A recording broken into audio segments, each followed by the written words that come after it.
Okay, the customer experience mindset. Now, why do I want to talk about the customer experience mindset? I'm sure you might have thought Nagesh and customer experience mindset, are these two topics matching with each other? Just to give you some background about myself, probably people know me since I started working in Bureau Veritas in 2016. I've almost completed 4 years, and I've been working with the digital office team. So there is some association where I'm directly connected with some users, giving some user support, and so on and so forth. That's what you know about me over here. But just rolling back few years in my experience, I started my career in 2004, and I started my career as a call center employee. Probably some of you may know, some of you may not know.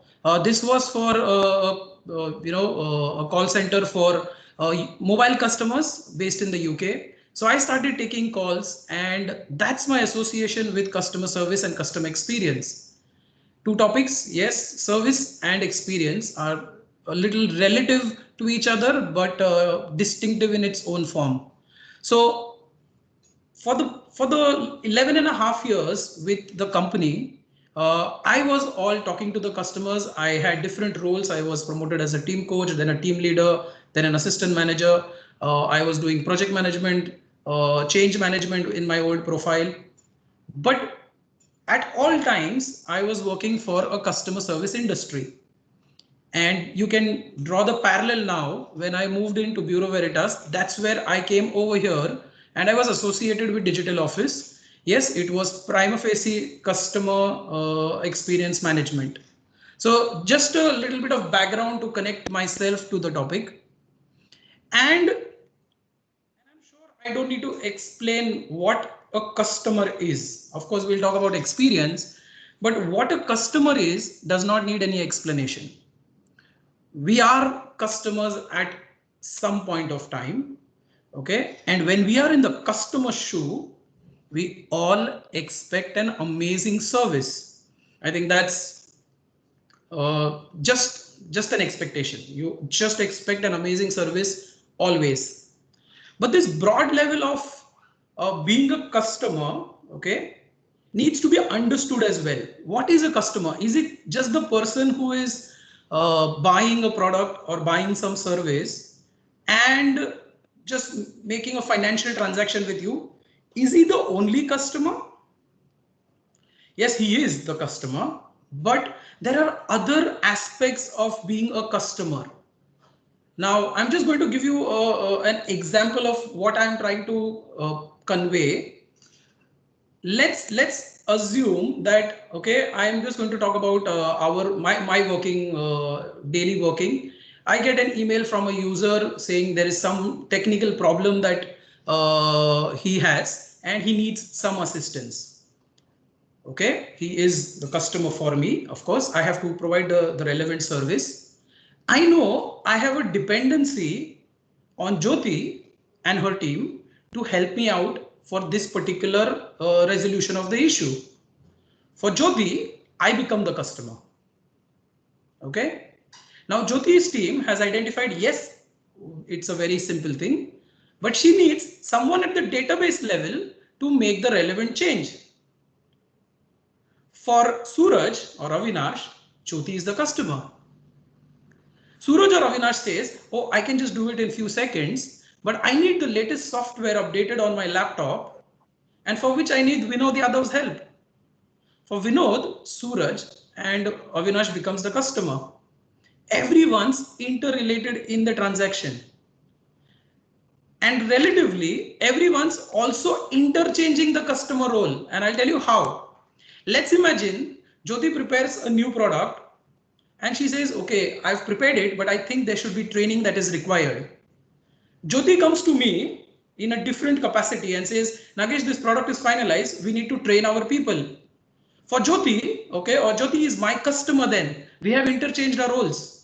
It isn't always that I'm going to be the customer or she's going to be the customer. The roles keep interchanging at the level when we transact or have interaction with our users.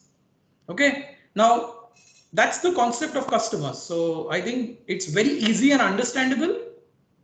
So and we are always a customer at some point of time. So easy to ingress this point. But let's see what is experience. That's the more important point. We have a customer, but what's experience?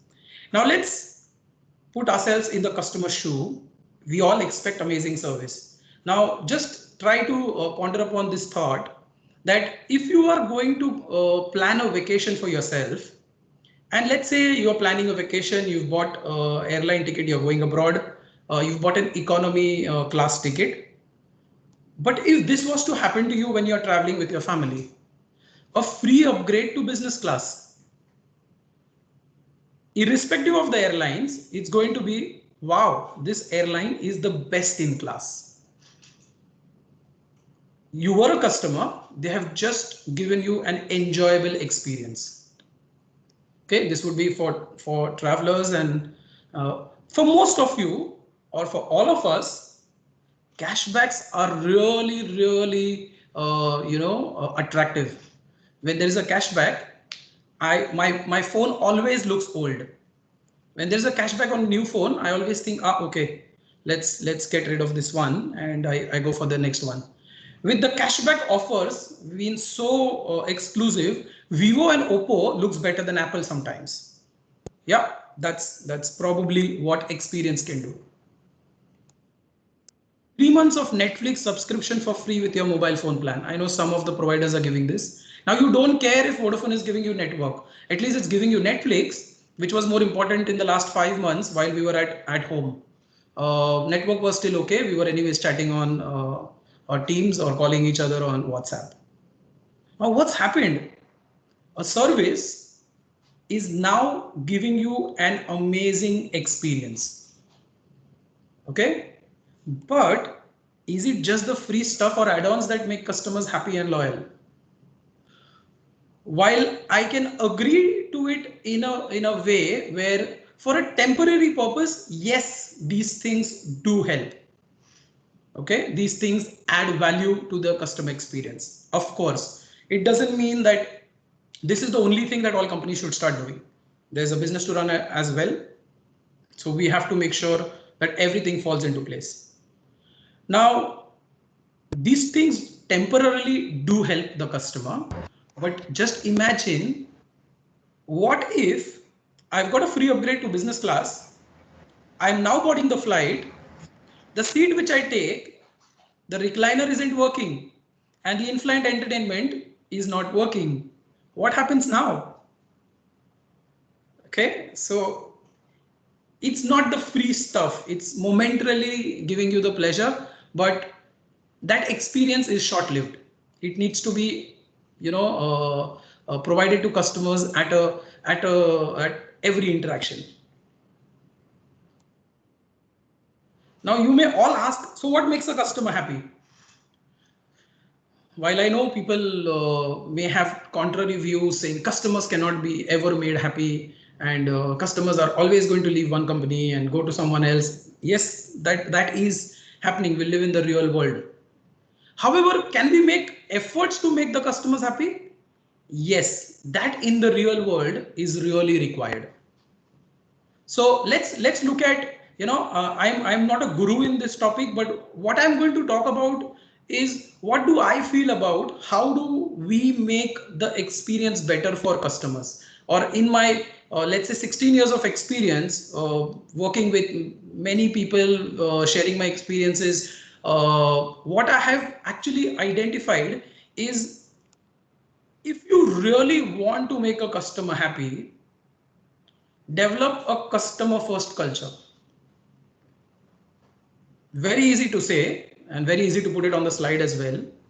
It's difficult to build one because it is not only with, let's say in our context, Samir deciding, okay, let's have a customer first culture and everyone follows.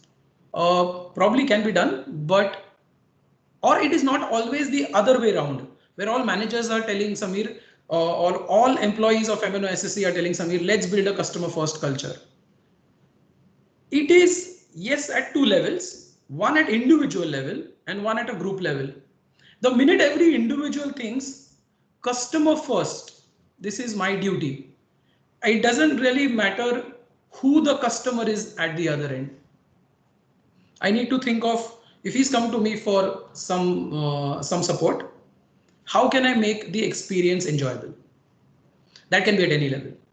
Can be it can be at all levels, of course. And as I mentioned, the roles of the customer change. In every interaction that you have, everything changes.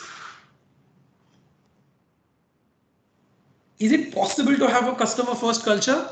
Because everyone will tell you, do this, do that, let's have a customer first culture. I am going to say the same thing, but let's talk about how can we get closer to it. This again is from my perspective. As I mentioned, there are many books written on this topic. There are many people who may have experiences, varied experiences in the field of customer service. You can hear them out. You can take the good points from all aspects, because eventually what we need to do is put all of this together to enrich the experience.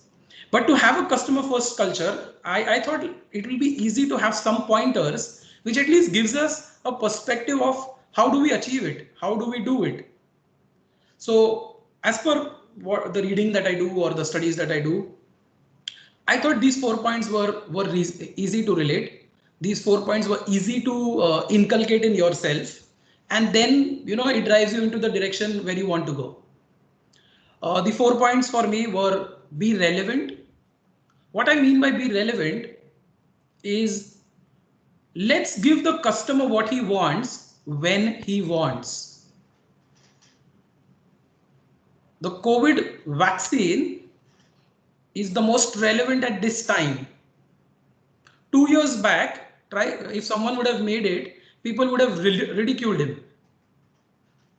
5 years later, if someone makes it, people will say, sorry, too late. Very, very simple in the current situation to understand this. Let's give the customer what he wants when he wants. Okay? Let's be relevant. Let's be responsive.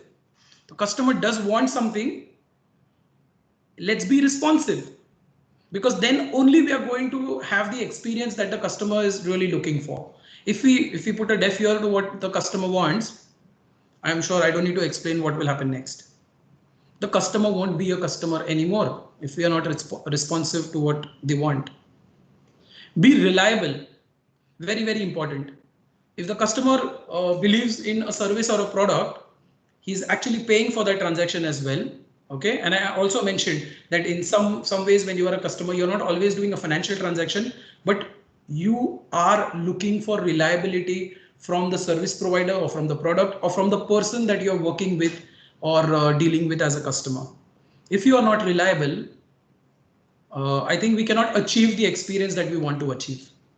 And I'm sure everyone listening to this may at least agree with me on one point. If we want to give an experience to the customer, then it has to be the best experience. It cannot be, it just cannot be mediocre, because then the customer is not going to feel anything about it. The last one that I thought important for customers is being convenient, being conveniently available, being convenient in anything that the company does. Even it could be the interactions with sales, interactions with support, interactions with anyone. And that interaction is not always just from people designated. That convenience and that appeal should come from every aspect. The website of the company could be fantastic. The people when you go to an office could be fantastic. Whenever you talk to someone on the phone, just fantastic. Convenient, available, reliable, responsive, and relevant at the time. So that's just some feed from my side. In case if you want to say, I know I want to achieve this, but what should I do? Probably these could just help in that matter. Let's look at another aspect. Okay, you can see on the screen, Air Zimbabwe is actually okay. That's one of the slogans or an advertisement. It's free. It's our smile. I know Air Zimbabwe may not be related to as the best airlines in it's not Emirates or it's not Qatar Airways, but it's free. It's our smile. I think that's the most easiest way you can feel. You can make the customer feel that yes, we care for you. Just imagine if you are at a store or at a restaurant, and there's someone comes with a bright smile. Sometimes those smiles make your day as well. The probability of you going to the same store or the same restaurant is much higher. But what if this happens? What if the person at the store or the at the restaurant smiles at the person before you and treats you ordinarily? You smiled at him, not at me. Now you take that grudge and you say, no, I'm never going to go back to the restaurant. So the message I want to give here is treat all customers equally as well. In our context, yes, a user from Angola is as important as a user from Rotterdam. I know there might be some giggles around this topic, but yes, let's treat all customers equally. Otherwise, we're never going to achieve experience, because then we are not putting the customer first culture. It doesn't matter who the customer is. Can I put the customer first? Okay. Now, what happens when we have a happy customer? Okay, very interesting. Okay, I'm not associating Apple and happy customers only. Okay, I'm going to use Apple as an example. Okay, so not to say that Apple customers are the happy customers. Yes, I would like to believe it. I am an Apple user myself. So, but what happens when a customer is really happy? You can sell at a price you want. You are in the driver's seat. I know all the memes on buying an Apple product. You can sell, this, you can sell that, and you can still buy Apple. All those memes are there at our disposal. But yes, what a customer does is when he is happy, he's ready to pay the right price for that. In our context, let's imagine every interaction that we have. If we have happy customers, I'm sure if people have been here for quite a while, we had few projects start in 2016, then a few in 17, then 18, 19, 20, and we know how packed it is. It's just that when you have a happy customer, okay, you are going to get a lot more from the customer itself, because the customer believes in you. He thinks that the price is absolutely correct. There is no two ways about it. Loyalty, customers when happy, they do turn loyal. I don't need to explain this part as well. I'm sure you yourself, when are using some services and you like it, you always stick to it. So loyalty is something that comes along. Unpaid advocacy, very important. Word of the mouth, we know, sells more than any branding or any advertisements. When you have a happy customer, you have an unpaid advocate. Okay, if you hear me talking and saying, oh, Apple's great, you can start using once an Apple, always an Apple. And yes, you may also see that, I have an Apple Pod, and I have an Apple iPad, and I have an Apple TV, and your house is Apple. What happens is you buy yourself at the price that the company is deciding, and you keep advocating it because you are happy and you want probably to share the happiness with others as well. So, and all of this is coming at, so you are selling at a price you want, you're making profits, you have a loyal customer, which means revenue is coming year on year, and you have an advocate, so you're spending less on marketing. Isn't this a perfect marketing strategy? If you can make a customer happy, this is what you get. But let's see how Apple achieves this. I hope people recognize the person on the screen. I'm just going to play a quick clip of him.